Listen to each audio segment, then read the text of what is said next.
Hello friends, welcome back to our YouTube channel. Return filing का season शुरू हो चुका है और रिटर्न फाइलिंग में आप एचआरए की एग्जेम्पशन लें, ये एक बहुत ही नॉर्मल सी बात है। लेकिन इस बार इस साल से इनकम टैक्स डिपार्टमेंट की स्ट्रिक्टनेस बढ़ गई है आप जो एचआरए की एग्जेम्पशन लेते हैं उसके लिए। तो चलिए, हमने आज की वीडियो में इन्हीं चीजों को कवर किया है। वीडियो को शुरू करते हैं। सबसे पहले तो हम आपको बता दें कि किस किस को रिटर्न फाइल करना मैंडेटरी है, रिटर्न फाइल करने की क्या ड्यू डेट्स हैं। उसके ऊपर हमने एक सेपरेट वीडियो बनाई है। हमने अपने चैनल पर इनकम टैक्स रिटर्न की एक अलग से प्लेलिस्ट भी मेंटेन करी है। हम उन उस प्लेलिस्ट और वीडियोस का लिंक आई बटन डिस्क्रिप्शन में डाल देंगे। आप उसको जरूर देखिए। आपको वो बहुत हेल्प करेगी इनकम टैक्स की कंप्लाइंस करने में, आईटीआर की टाइमलाइन और आईटीआर का कौन सा फॉर्म सिलेक्ट करना है, कब तक रिटर्न फाइल करनी है, उस चीज की कंप्लाइंस करने में। चलिए वीडियो को शुरू करते हैं। एचआरए हमारी वीडियो का टॉपिक है। एचआरए उसकी रेंट रिसीट, रेंट एग्रीमेंट की क्या रिक्वायरमेंट है अगर आप एचआरए की एग्जामेशन लेना चाहते हैं, साथ के साथ क्या पेन मैंडेटरी है एचआरए की एग्जामेशन लेने के लिए।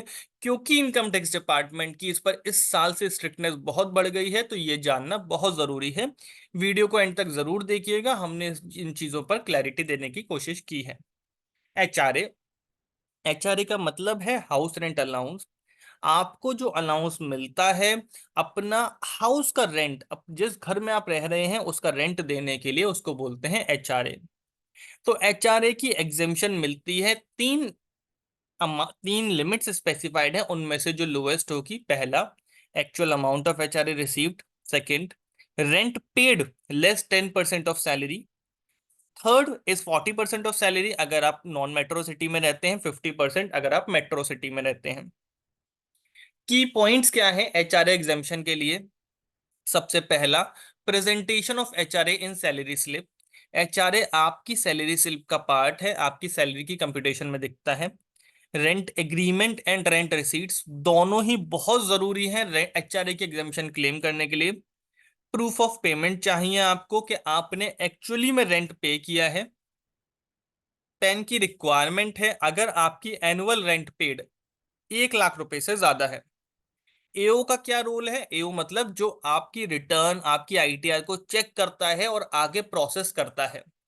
ही और शी में रिजेक्ट योर एचआरए क्लेम अगर वो प्रॉपर डॉक्यूमेंटेशन से सब्सटैंशिएटेड नहीं है तो। रेंट एग्रीमेंट की क्या इंपॉर्टेंस है? रेंट एग्रीमेंट आज के टाइम में एक बहुत ही इंपॉर्टेंट डॉक्यूमेंट बन चुका है। जैसे जैसे fake HRA claims income tax returns में जा रहे हैं, income tax department continuously rent agreement, rent receipts, actual rent payment के प्रूफ को इंपॉर्टेंट मान रहा है।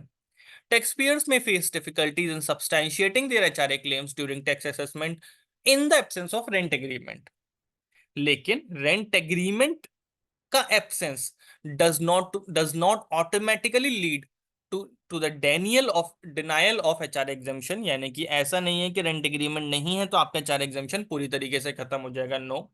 लेकिन इट इज एडवाइजेबल कि आप रेंट एग्रीमेंट बनाइए, रेंट रिसीट्स बनाइए, एक्चुअल रेंट पेमेंट के प्रूफ आपके पास होने चाहिए to substantiate and validate your HRA claims.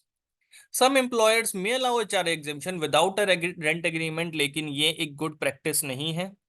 Even if the employer allows HRA exemption without a rent agreement, assessing officer आपसे रेंट एग्रीमेंट या सपोर्टिंग डॉक्यूमेंट्स मांग सकता है आपके एचआरए के एग्जेम्पशन क्लेम को प्रोसेस करने के लिए, आगे बढ़ाने के लिए।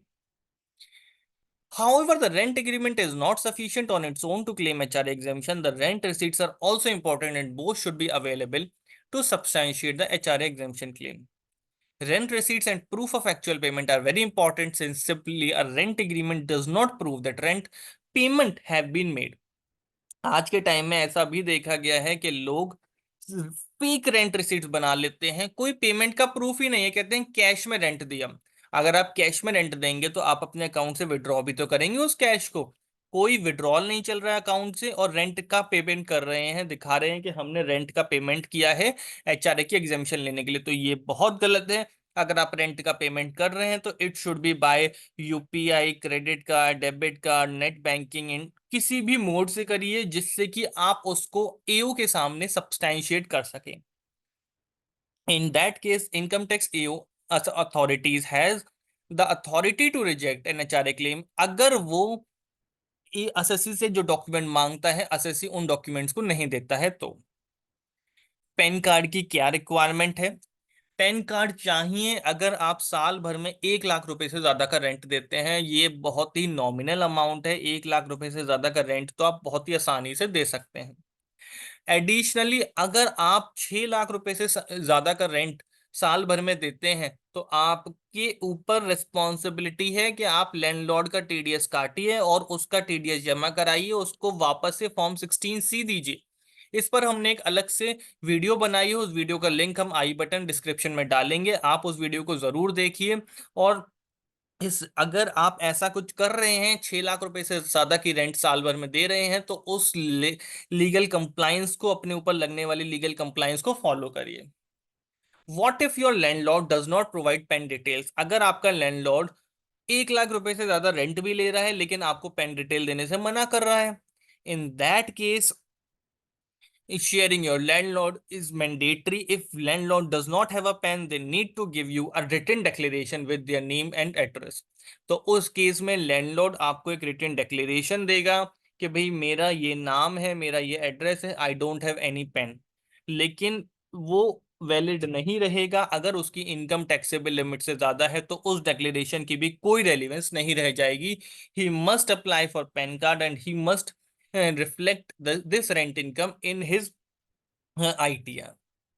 Thank you very much. ये एक हमारी छोटी सी वीडियो थी @पर्सनल टैक्स चैनल पर, जिसमें हमने बताया कि आप कैसे रेंट रिसीट्स को, रेंट एग्रीमेंट को की इंपॉर्टेंस को हमने बताया for claiming your HRA exemption. आप हमारी वीडियोस को लाइक कर सकते हैं, आप हमें वीडियो कमेंट्स में बता सकते हैं कि आपको हमसे और किन टॉपिक्स पर वीडियोस चाहिए।